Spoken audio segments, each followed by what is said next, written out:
7 दिवसीय साधना शिविर में हम लोग समय समय पर ध्यानाभ्यास करते हैं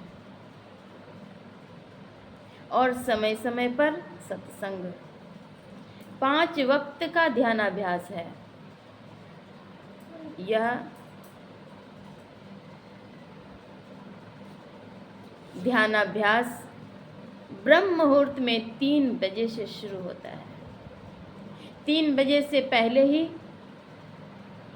जागरण है, नित्य क्रिया से निवृत्त होना है और पवित्र आसन पर आसीन होकर सत्य संकल्प के साथ ध्यानाभ्यास में बैठती हैं। 3 से 4, फिर 5 से 6 सुबह के समय, इसके पश्चात 10 से 11, 2 से 3 और सायंकालीन 6 से 7। इतने 5 घंटे का ध्यान अभ्यास है और 3 समय का सत्संग है। ध्यान परम प्रभु परमात्मा को पाने की प्रत्याशा में एक दुर्लभ प्रक्रिया है। इसी प्रक्रिया के माध्यम से, इसी साधना के माध्यम से सर्वेश्वर का साक्षात्कार होता है, दुखों का अंत होता है, प्रभु से एकता होती है, द्वैतता मिट जाती है। मानव के अंदर 3 गुण हमेशा चलते रहता है। वे 3 गुण कौन कौन से हैं? तो सात्विक, राजसी और तामसी। तामसी वृत्ति जब रहेगी तो नहीं समझ पाएंगे कौन अनुजा है और कौन तनुजा है। वो तामसी वृत्ति के वशीभूत होकर किसी को भी कुछ भी कह सकते हैं। उसके पास नियंत्रण की क्षमता नहीं है, क्योंकि सात्विक वृत्ति के प्रभाव में वे उस समय नहीं है, तामसिक वृत्ति के प्रभाव में है। और तामसी वृत्ति आती कहाँ से है? गलत खान पान से, गलत रहन सहन से, गलत वातावरण से। अर्थात तामसी खान पान से, तामसी वातावरण से।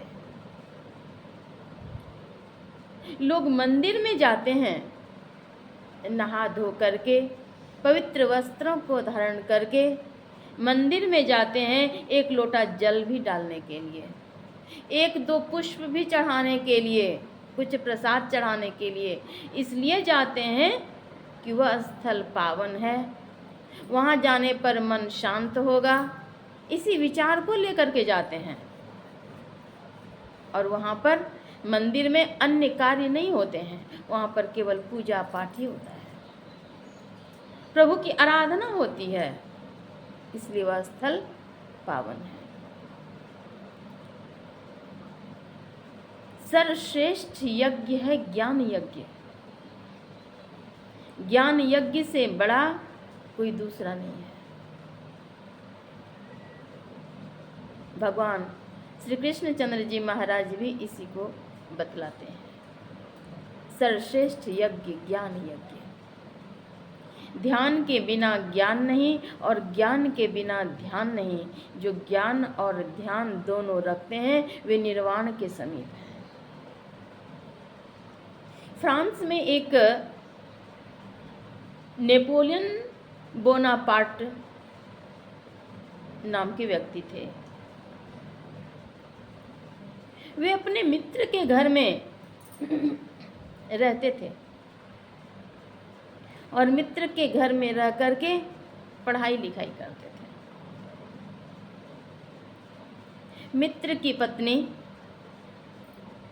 उस कमरे में कई बार आती, कभी चाय रख करके चली जाती, कभी जलपान रख करके चली जाती, कभी भोजन रख करके चली जाती, और वे एकाग्रता पूर्वक पढ़ते जाते थे।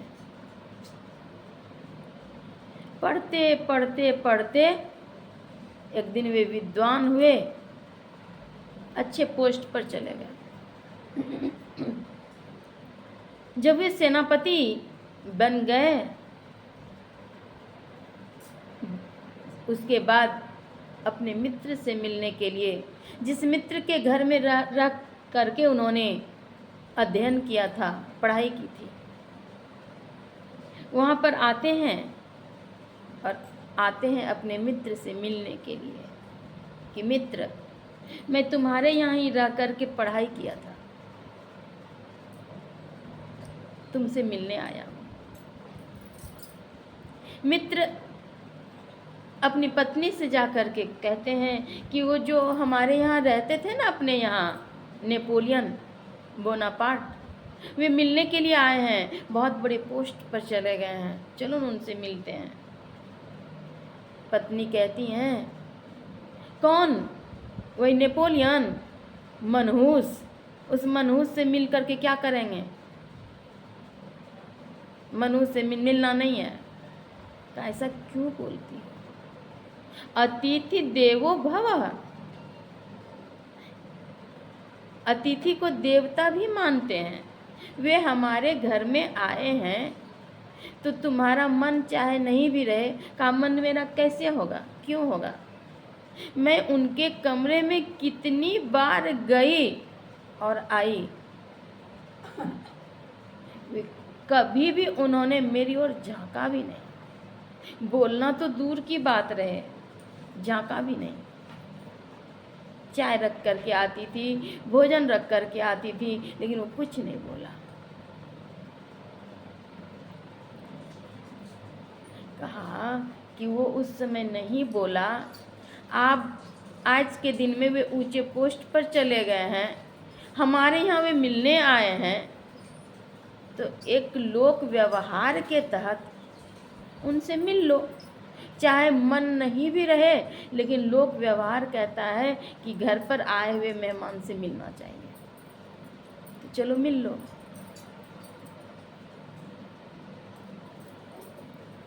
जाती हैं मिलने के लिए, और उनको रहा नहीं गया, कह ही दी कि आपके रूम में कितनी बार गई, चाय रखा, भोजन रखा, कितनी बार गई, लेकिन आज तक आपने ऐसे उठा करके, आंख उठा करके आपने देखा भी नहीं। नेपोलियन बोनापार्ट ने कहा कि उस वक्त अगर मैं आपकी ओर देखा होता तो आज इस पोस्ट पर नहीं होता। श्री सद्गुरु महाराज की जय। हमारा मन तो भटक जाता है, किस चीज में? मन के प्रलोभन में। ये आकांक्षा पूर्ति नहीं हुई तो मन क्रुद्ध हो गया, ध्यान क्या होगा? ये लिप्सा पूर्ति नहीं हुई, फलाने ने ये बात कह दी, आदि आदि बातें मन में अगर घर कर लिए, ध्यान क्या होगा? विद्यार्थी अगर एकाग्रता पूर्वक अध्ययन नहीं करे, परीक्षोत्तीर्ण नहीं होंगे। और जो अध्ययनशील विद्यार्थी हैं, हम लोगों के हॉस्टल में कभी कभी सप्ताह में अथवा महीने में एक दिन टीवी भी दिखलाया जाता था, और मेरे कक्ष के आगे ही संयोग से हॉल था, और उसी जगह चालू किया जाता था, और 12 बजे रात तक लड़कियां देखती थीं और हंसती थी। अब 200-250 लड़कियां एक साथ ठहाका लगा के हंसे और वो टीवी की आवाज़ आए, कैसा लगेगा बताइए? लेकिन गुरु महाराज की मौज से उस ओर मैंने नहीं झांका कभी भी। अब गेट पर हल्ला हो रहा है तो हो रहा है, मैं सो गई। लड़कियां दूसरी कहती थी कि नींद नहीं आती है, दीदी आप कैसे सो जाती हैं? हमने कहा उधर दिमाग ही नहीं देती हैं। एक बार की बात है कि मेरे घर में ही टीवी चल रहा था।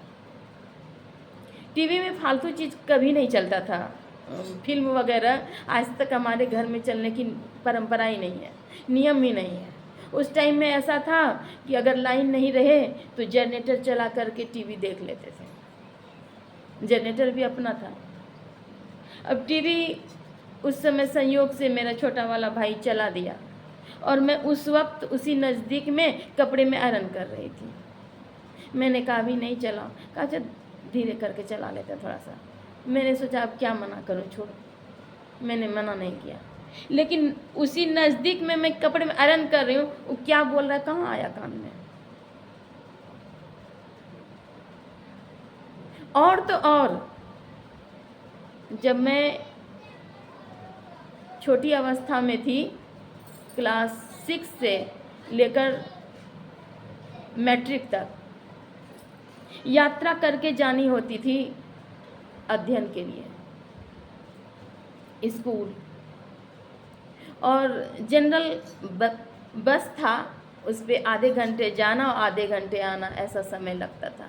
कभी कभी रास्ते में रोक दिया, भीड़ भाड़ है, जाम है, तो और भी ज़्यादा समय, 1 घंटे 1.5 घंटे भी लग गए। और उतनी देर तक फुल साउंड में वो फिल्मी गाना बजते रहता था।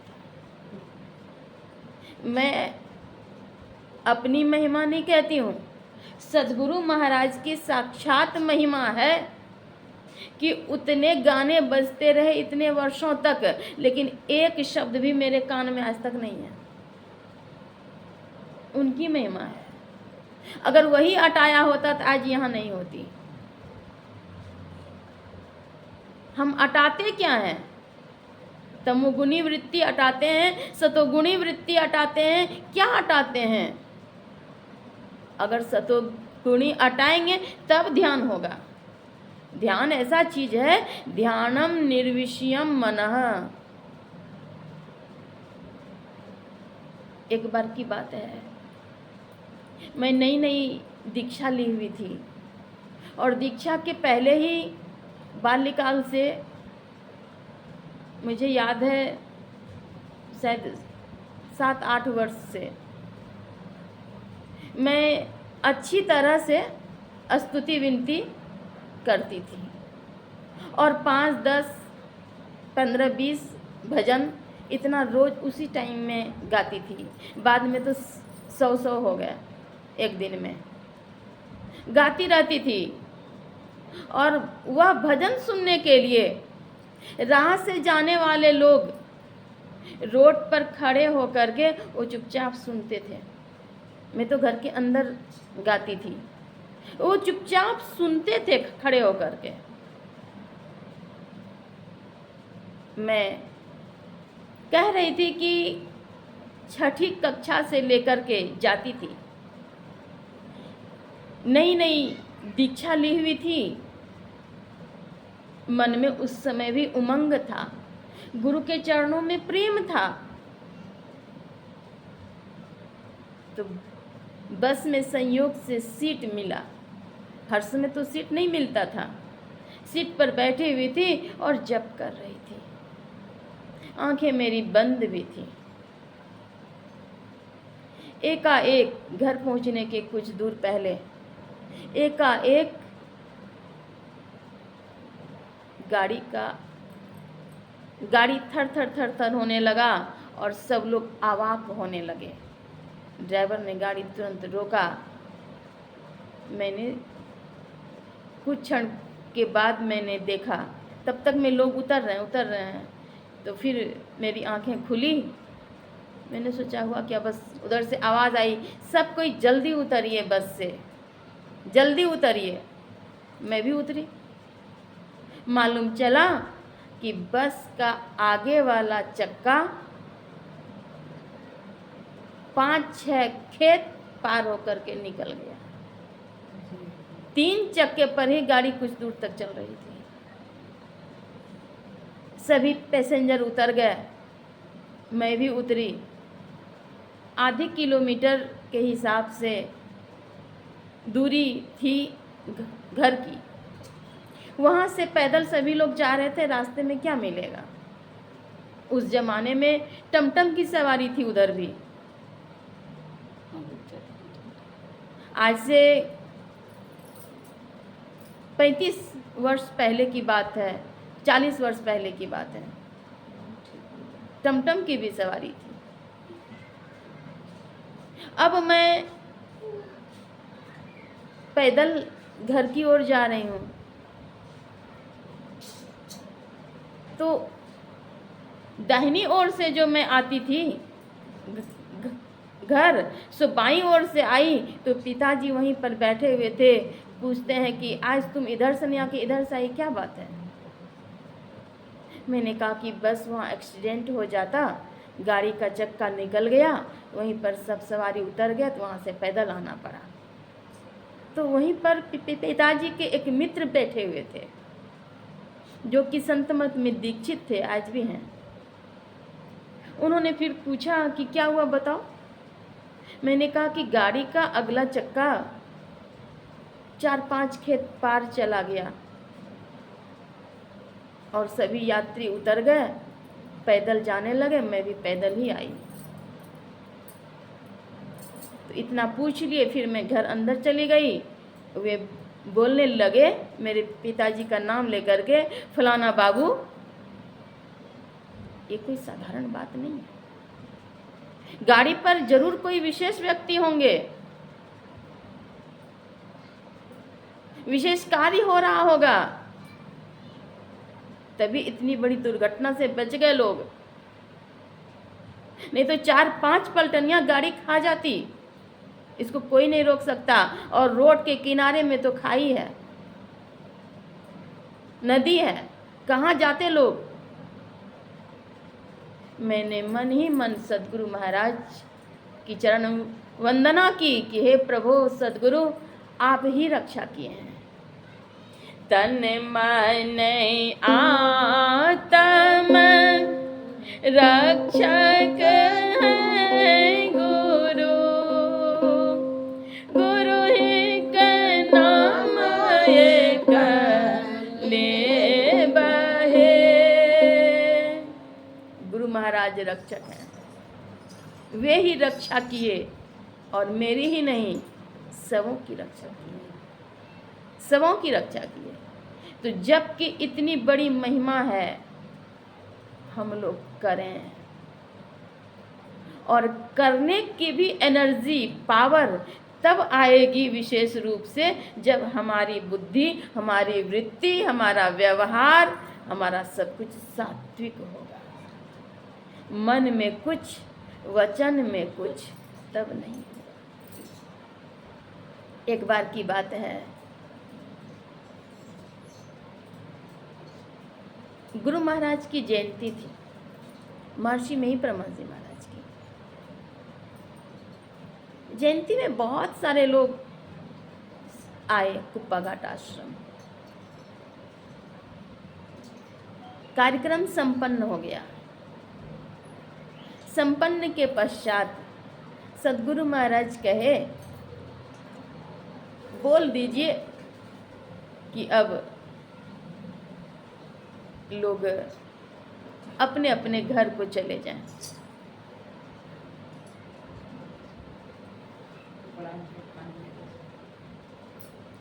लोग अपने अपने घर को चले जाएं।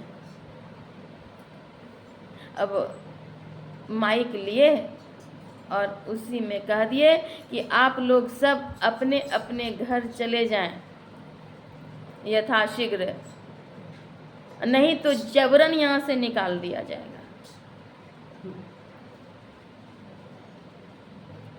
सदगुरु महाराज चुप रहे। कई दिनों के पश्चात संपादक बाबा को बुलाकर, संपादक बाबा उस समय थे अच्युतानंद जी महाराज, उनको बुला करके कहते हैं, संपादक जी, उस दिन आपको मैंने कुछ नहीं कहा, लेकिन आपके शब्द से मुझे रोना पड़ा। मैं रोया कि आप कैसे शब्द का प्रयोग कर दिए। एक शब्द सुखरास है, एक शब्द दुखरास, एक शब्द बंधन कटे, एक शब्द गल फांस।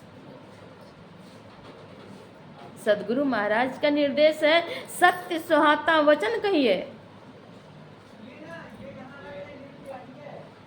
चोरी तजी दीजिए, तजिए नशा व्यभिचार तथा हिंसा नहीं कीजिए, तजिए। जो त्यागना चाहिए उसे हम त्याग नहीं पाते हैं, जो ग्रहण करना चाहिए उसे हम ग्रहण नहीं कर पाते हैं। ध्यान कैसे होगा? असली सुख कैसे मिलेगा?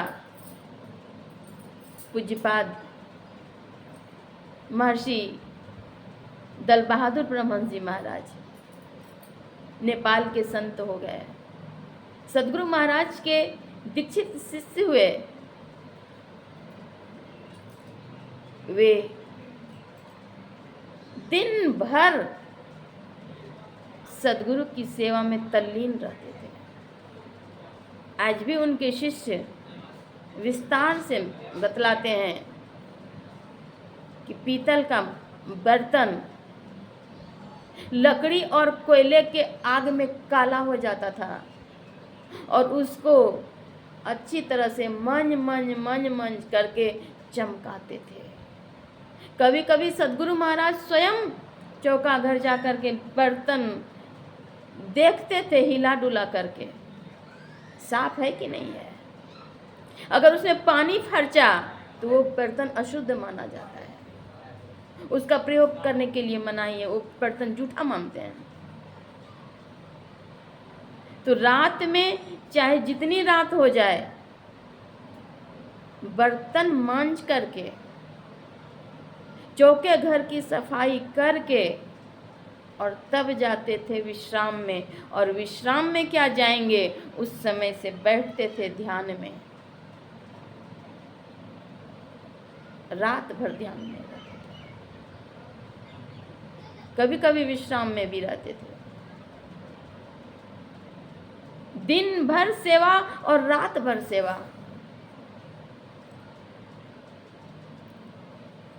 पूज्यपाद बाबा कहते थे कि अंतर की गति तो तुम्हारी कब होगी सो कौन जानता है, लेकिन तुम्हारा व्यवहार जो है वो प्रत्यक्ष है। पहले व्यवहार को संभालो, व्यवहार को सुधारो, तब परमार्थ भी सुधरेगा। तो 3 प्रकार की वृत्तियां हैं, सात्विक, राजसी और तामसिक।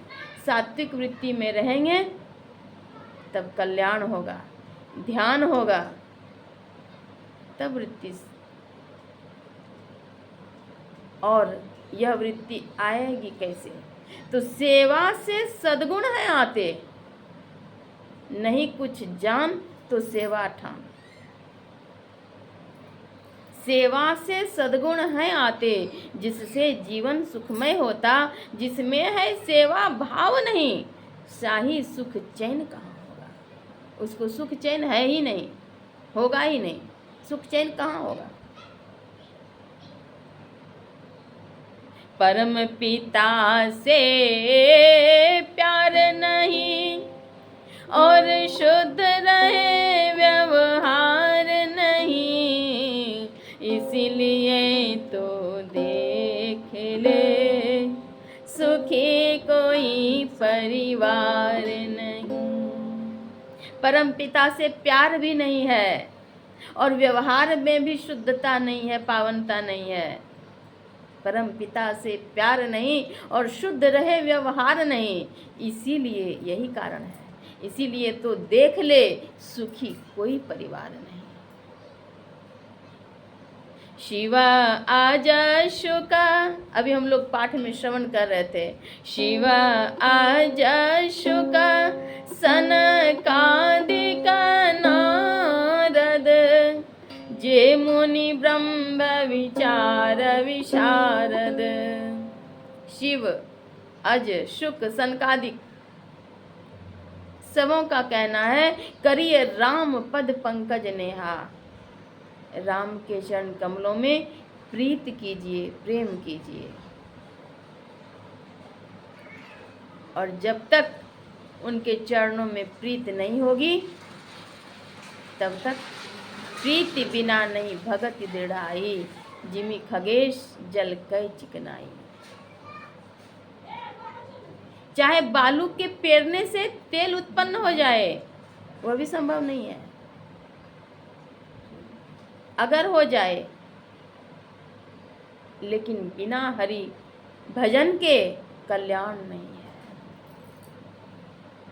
वही कल्याण के लिए, सुख के लिए, शांति के लिए यह ध्यान शिविर है। समय समय पर ध्यान अभ्यास होता है, करते रहें। करते करते करते करते एक न एक दिन अवश्य होगा। जितना कपड़ा मैला होगा, उसमें उतना ही साबुन सर्फ लगेगा, पानी लगेगा, मेहनत लगेगा, समय लगेगा। हमारा मन जितना गंदला रहेगा, उतना विशेष ध्यान करना पड़ेगा। उससे गंदगी साफ होगी। और वह मैल को छुड़ाने वाले कौन हैं? तो संसद गुरु हैं। धुबिया मन का मैल छुड़ा जा, जन्म जन्म की मैली अंगिया। यह अंगिया जो है, काया रूपी अंगिया, जन्मों से हम मैली हो गई है। कितने कितने शरीरों को धारण किए, कुकर शुकर क्या क्या नहीं बने, सबका संस्कार आ गया है। और लेकिन वह कुसंस्कारों का क्षय और पाशिक वृत्ति को दूरीभूत अगर करना है, इसके लिए ध्यान योग ही उपाय है। और वह दीक्षा लेकर के ही होगा। संत सद्गुरु ही कुसंस्कारों का क्षय कर देते हैं। और मृत्यु पर विजय पाना है, तो इसके लिए ध्यान योग की आवश्यकता है। ध्यानं निर्विषयं मनः, ध्यान बिनु नहीं शांति आवे। लोग अहूँ कितना हो गए। ध्यान के बिना शांति नहीं मिलेगी, मोक्ष नहीं मिलेगा, कल्याण नहीं होगा। इसलिए ध्यानाभ्यास करो सद सद ही, चातक की दृष्टि बनाई। हम लोग फिर आगे सत्र में सुनेंगे। श्री सद्गुरु महाराज की जय।